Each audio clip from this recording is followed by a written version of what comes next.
Tonight on Newswatch, local Kroger employees vote on whether or not to strike. We have the results. Plus, from Capitol Hill to the campaign trail, next week marks an important week for the country. And in sports, Ohio basketball will have senior night tonight against Bowling Green. Newswatch starts right now.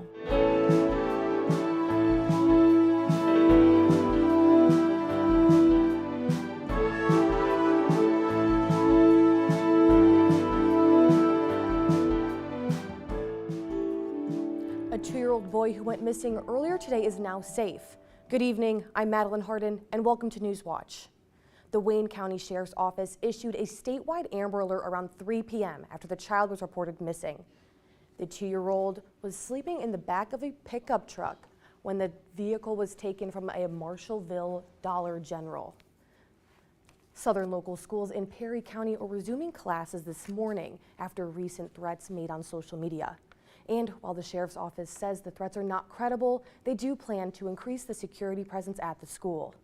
It's unclear who made these threats at this time, but the case remains under investigation by the Perry County detectives. A new option is making it easier for Ohioans to apply for unemployment and verify their identity. Unemployment applicants can now go to their local post offices for verification in addition to the online services already available. The Ohio Department of Jobs and Family Services believes this is an easier option for some applicants as there's no cost and the service is no appointment needed. The department claims this helps reduce fraud and that has already cost Ohio hundreds of millions of dollars since the beginning of the pandemic. Union workers at over 30 Kroger stores across the region have voted to strike. This comes after a recent offer for an updated bargaining agreement was rejected. Now, this doesn't mean workers are on strike right now, but the union has agreed to resume negotiations at the request of mediators and West Virginia Senator Joe Manchin. The union is asking for adequate wage increases and better health care costs. A rally is planned for March 11 at 3 locations in West Virginia. The new Mark Hall Senior Regional Wastewater Treatment Plant is now open in Nelsonville following yesterday's ribbon-cutting ceremony. The plant will serve Nelsonville, Buckle, Murray City, and the Carbon Hill area. It will provide for over 1,500 households and 170 businesses. The plant is named after Mark Hall Sr., who dedicated more than 40 years to the city of Nelsonville as city manager and as city council member. Speaking of Nelsonville, you are now taking a live look at the Nelsonville City Square, where it just started raining a little bit ago, and it's a little cold too. Joining us now is forecaster Lexi Belpolsy. What's going on with this weather, Lexi? Yeah, we do have a low pressure system to our south, which is bringing us some rainy conditions right now, but it will lead to a warm front later in our weekend, bringing beautiful, beautiful weather for our end of weekend and beginning of our week temperature-wise. But here currently it is 46 degrees with light rain and wind from our east-southeast at about 7 miles per hour with that wind chill of 42 degrees right now. So making for kind of a decent night right now, even though it is kind of rainy. But today we did see a little bit of sun early this morning, but as we went into our mid-morning, early afternoon, those clouds came in and they stayed. They stayed for our entire day, and now we are seeing that rain. And like I was saying earlier, that is because of that low pressure system to our south. But today we did expect a high of 53 degrees with a low of 41 tonight, and with that 50% chance of rain. And speaking of that rain, it is kind of coming out of our area, more going to, our friends in Pennsylvania, but we're not out of the woods yet. And tonight we have that low of 41 with an 80% chance of rain. Back to Maddie. Thank you, Lexi. Well, many have started their countdown to the April 8th solar eclipse, and you might need to start planning for your trip soon to see the special spatial phenomenon. And one of the most popular destinations is Cleveland. A report from Airbnb says Cleveland is in the 4th highest percentage of bookings for the U.S. cities in the path away of the eclipse. Airbnb's communications manager says there's been a surge in demand all across Ohio, mainly because of the many parks and outdoor activities. The Centers for Disease Control and Prevention says you no longer need to isolate for 5 days if you test positive for COVID-19. The CDC says this update aligns better with the guidelines for other respiratory infections, like the flu or RSV. They say with a single set of guidance, more people will be likely to follow it. The CDC now says those who are COVID positive should isolate until they've been fever-free for 24 hours without medication, along with improving symptoms. Coming up next, next week is Super Tuesday, and for one candidate, it could be a make or break moment.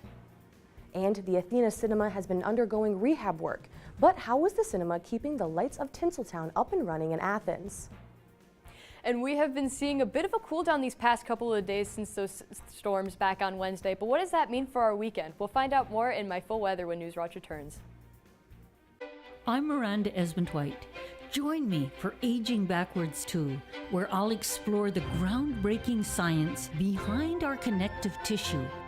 It turns out that connective tissue surrounds every part of our body, and keeping it healthy is the secret to remaining young. In this program, I'll show you exactly how you can keep your connective tissue healthy and reverse the aging process. We're all living with too much toxic stress, emotional turmoil, and frustrating disruptions affecting every aspect of our lives. But it doesn't have to be that way. Dr. Deepak Chopra shows us a path filled with inner peace, vibrant energy, and profound joy. Ancient wisdom combined with the latest in scientific research. Please join us for Deepak Chopra, your path to enlightenment. Tuesday at 9:30 on WOUB. Sometimes we have to look that monster right in the face. Joe, we're not afraid of it anymore. Love is the best thing we have. It's the only thing we have. No more secrets. I just want to be right here in this moment with you. I trust nothing untoward has occurred. Right things ahead, darling. Brightness and joy. Those that underestimate us should do so at their own peril. And if they do, so bloody what? Open your eyes. Action!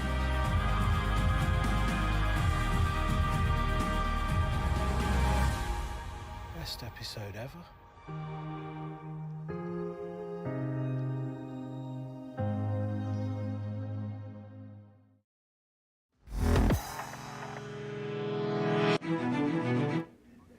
Well, we are another month closer to Election Day, and the presidential campaigns are heating up, with next week's full of schedules and primaries and Capitol Hill events.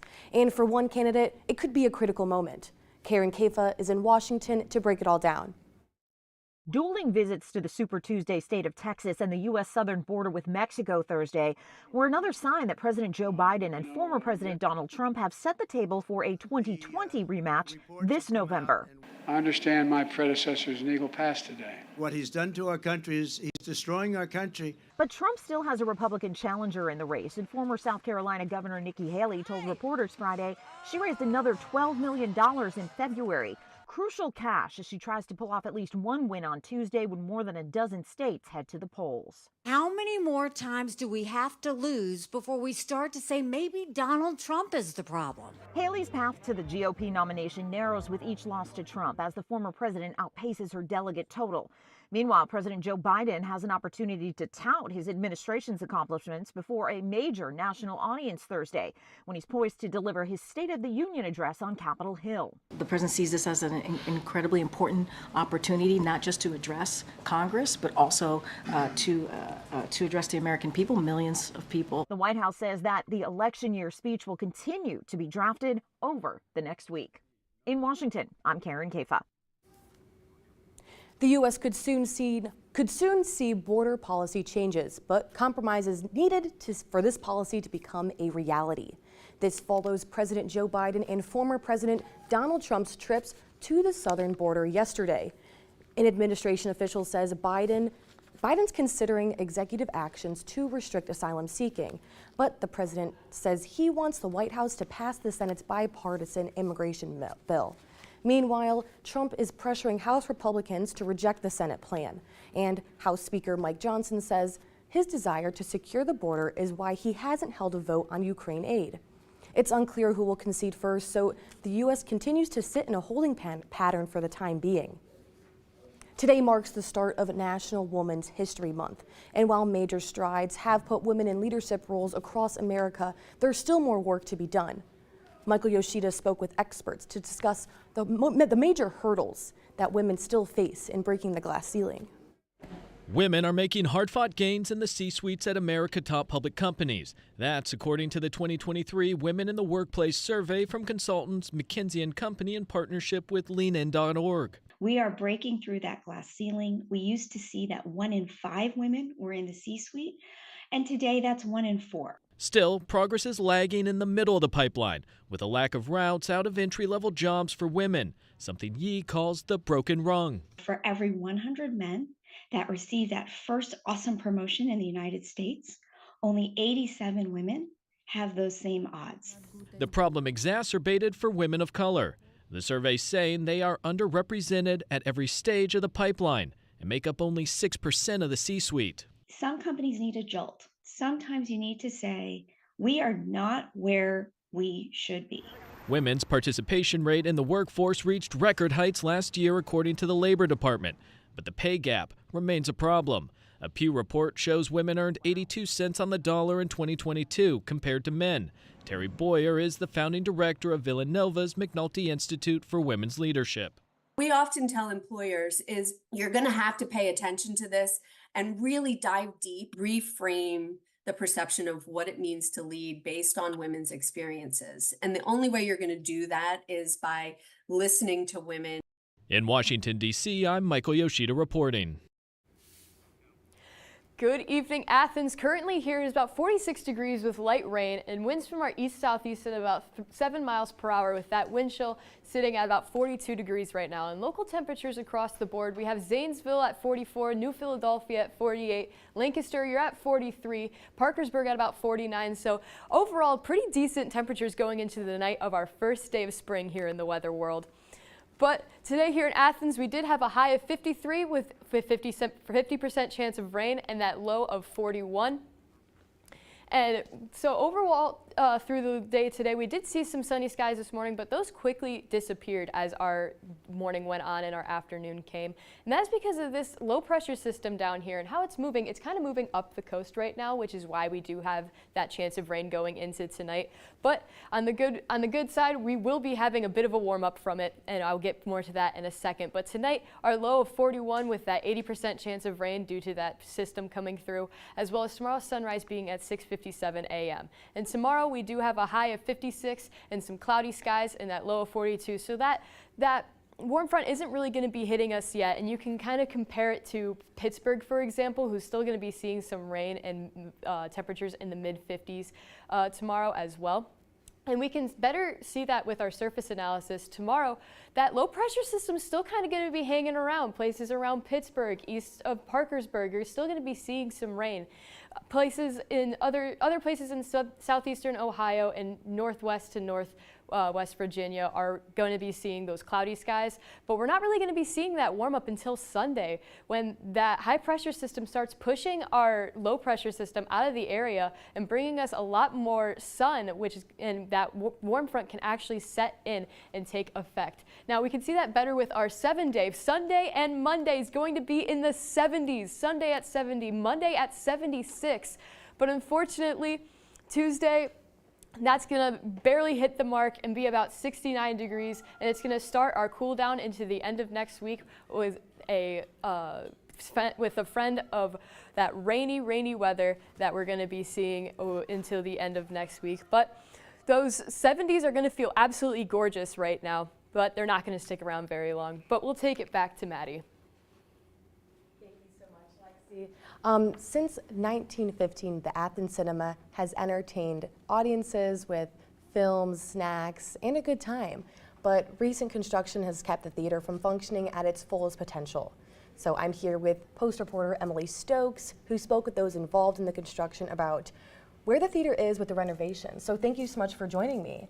Can you tell me, what is the current status of the Athena Cinema? So currently it is still under partial construction, and what that means is 2 of the theaters are open and 1 of them is still under construction, although they have resumed programming in 2 of the open theaters, and they are also still utilizing the Ridges Auditorium for that overflow of programming. So when did this project start, and what's the whole purpose of this project? So this physically started back in the fall semester of this year, so 2023, and that was a full closure of the building due to structural safety and kind of an overwhelming caution for the people who would be in this building. And it was an emergency closure, which was indicated by the emergency funding that they received for this project. And the thing that they're fixing with this is structural issues, so replacing some wooden trusses, and then also fixing part of the roof due to some pooling of water, and it caused some sagging. But the remarkable thing about this project, I spoke with Simran O'Connor, who's a chief facilities officer here at OU, and they worked around and partially removed the theater seating in order to have scaffolding to access the roof from the inside. Oh, wow. And now the burning question everyone's been asking, when is this project going to be done? When can we get back in the theater? So this is kind of the angle that I had for this story. We published a story earlier last semester about this, but we didn't have as many details about the actual closure. But this story, I reviewed some blueprints and construction documents obtained by the Post. And I also spoke with Jonathan Kozad, who's the interim associate vice president of design and construction. And due to the building being over 100 years old, they extended construction in the theater due to unforeseen circumstances once they actually got in there and started replacing some of these structural issues. Oh, wow. So I know that the Athena Cinema is always bustling, crazy with programming and all kinds of events. So during this closure, where has that been? So they relocated their programming up to the Ridges Theater. And O'Connor did tell me that the Athena has been really flexible with their programming and utilizing other spaces. But right now they're also using the lobby for filling capacity. That's fantastic. Yeah, I know they just got their liquor license too. That's going to open up a lot for them. Well, if you want to read Emily's full story, you can go to thepostathens.com and look under the news section. Emily, thank you so much for joining with me.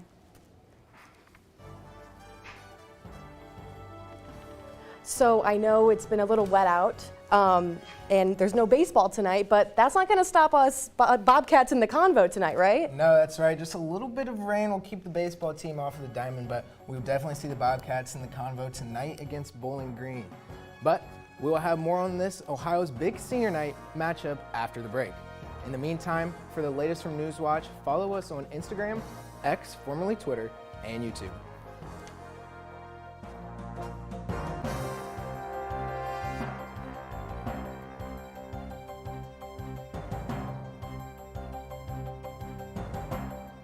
For more than 70 years, WOUB Public Media has been the place where people in our region turn to learn how stories of the past ignite the imagination of the future. It's where information, entertainment, and education work together to inform, enlighten, and inspire generations. It's the place where the community gathers to hear and see our world in new and innovative ways.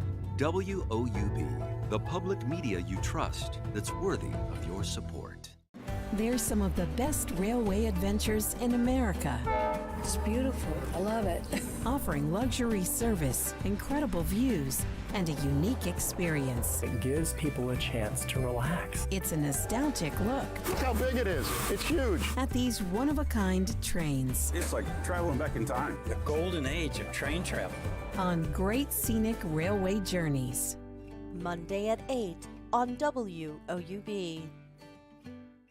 An epic treasure hunt. Go, go, go! Clues that go back 150 years. Stunning. And now, a brand new adventure across America.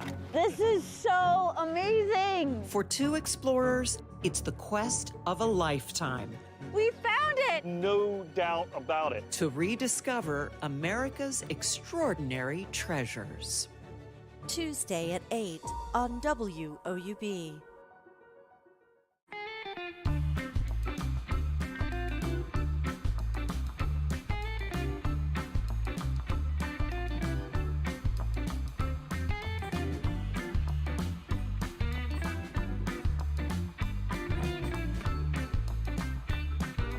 don't drive it, donate it and support something you use every day.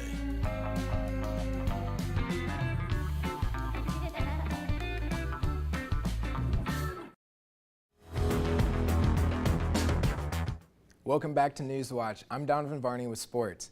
We've got a full slate of games on the hardwood this evening, but we'll start off with Ohio men's basketball celebrating their senior night tonight in the Convo against Bowling Green. Reporter Grant Kiefer is in the Convocation Center with the latest.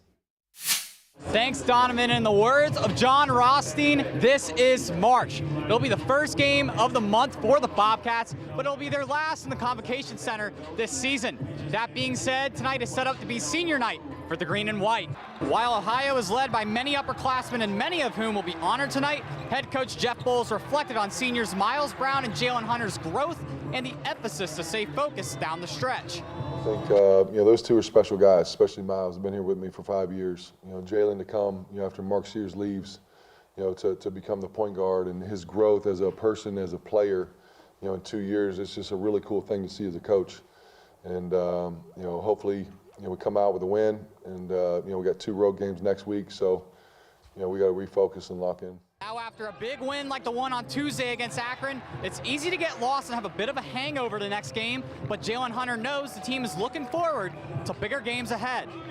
Just exhilaration, just us being happy, throwing a little bit of water bottles at the end of the game and stuff like that, and just knowing that our job isn't finished. Obviously, we have senior night coming up on Friday, and then a couple road games, and then the MAC tournament's here. So obviously this is a big win, big morale boost, but it's honestly there's a lot bigger games ahead, for sure.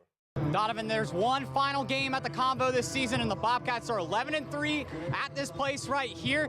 Definitely a look for the Bobcats to come with their A game tonight. Yeah, the Bobcats are hoping to defend home court after losing by just 5 to Bowling Green earlier in the season. We'll see what happens tonight. Thanks, Grant. The Ohio women's basketball team will also be celebrating their 3 seniors, Kayla Johnson, Peyton Geis, and Benji Sue Alpert this weekend against Central Michigan. Back in January, Ohio faced the Chippewas and secured a 68-58 win in Mount Pleasant after a huge fourth quarter put them ahead. This week, they're coming off of a thrilling 3-point victory against Western Michigan on Wednesday night, and they're looking to keep that momentum with only 3 games left in the regular season. Senior Day tip-off is scheduled for 1 p.m. in the Convo.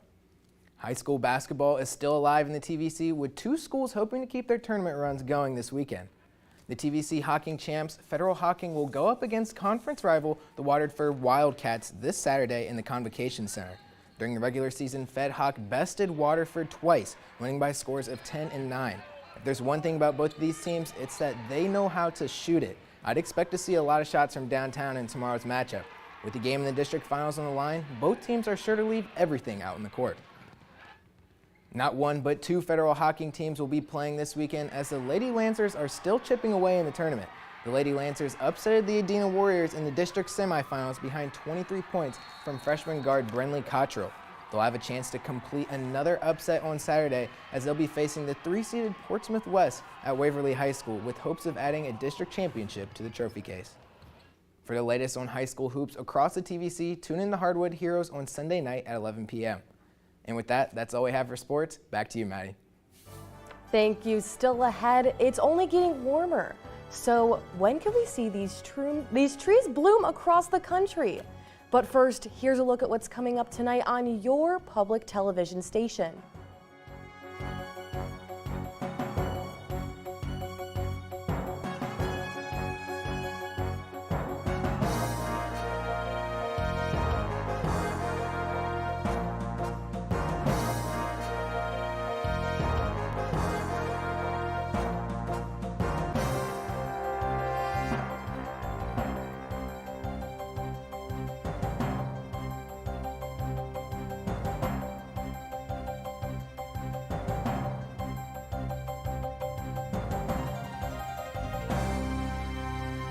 Candidates prepare for Super Tuesday. Will anyone catch Trump? He can't focus on delivering the future Americans deserve. And I really think this is time now for our country to come together. What challenges will President Biden face? Donald Trump's campaign is about him, not America, not you. Voters start making their voices heard.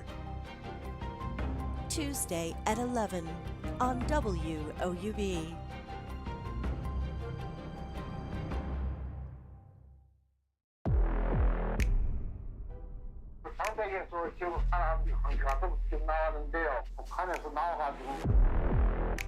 We're creating a mixed income community. Being low income shouldn't bar you from experiencing a higher quality of life. I have grown up in a journalism environment where I was frequently the only woman in the room. At some point, a row of trees went in. I feel segregated. They were planted to hide this community. We live in a virtual reality world. Everybody everywhere knows what's going on. So people are aware that there's a problem here. I wanted her story told, and I felt good that I was the one that was able to tell it. I know how to do other things to survive. Rise up and say, you know what?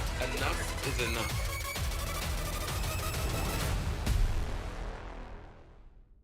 President Biden's first term is coming to a close, with issues persisting at home Under President Biden, America has laid out a welcome map. and abroad. History shows us if we allow an aggressor to take land with impunity, they keep going. Can the president instill a sense of unity amongst a divided nation?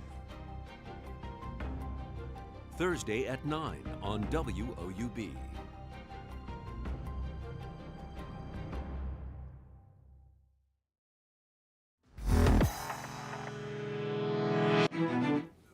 And finally tonight, Athens and Washington, D.C. do share one thing in common, and it's cherry blossom trees.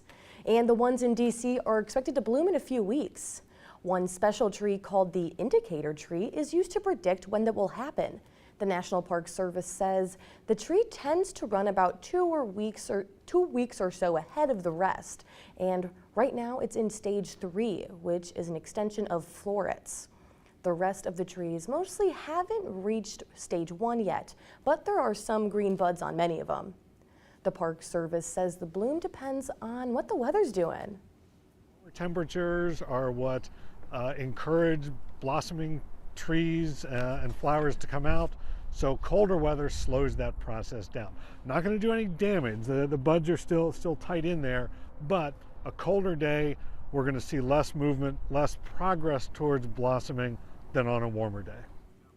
The trees in both DC and Athens are predicted to reach peak bloom in mid-March. And I'll tell you what, I cannot wait. The cherry blossoms have to be my favorite part of spring. Really? Yeah. Right. I haven't seen them yet, and I'm excited. First time seeing them. First time That seeing is them. certainly an experience. Yeah, it's my favorite part about the spring. It's just seeing all the beautiful colors. Yeah. And I'm sure these trees are just eating up these little sprinkles in wet weather, right? Well, yeah, I mean, we are experiencing some rain right now with that 46 degrees currently in light rain, with our winds from east-southeast at about 7 miles per hour and that wind chill of about 42 right now. Tonight we can expect that rain to still be kind of around. We have that low of 41 degrees with tomorrow's sunrise at 6:57 a.m. We're getting a lot closer to that time change, and it's very exciting to me. Tomorrow we can expect some cloudy weather with a high of 56 and a low of 42. Those clouds are going to keep us pretty cool tomorrow, and that is because that low pressure system is still kind of going to be hanging around the area until tomorrow night when we have that high pressure start moving it out of our area, and we're going to have some beautiful weather to end off our weekend and begin our week. Like I said before, beautiful weather Sunday and Monday in the 70s. Monday 76. However, that's not really going to stick around as we're going to start cooling down after Tuesday. But that's it for me. Hope you enjoy your beautiful weather this weekend, and that's it for weather. Well, that's going to do it for our broadcast this evening. Thank you for watching. For Lexi Bell Pulsey and Donovan Varney, I'm Madeline Harden. Stay tuned for the PBS News Hour coming up next. And remember, you can find the latest at WOUB.org or follow us on social media. Have a great night.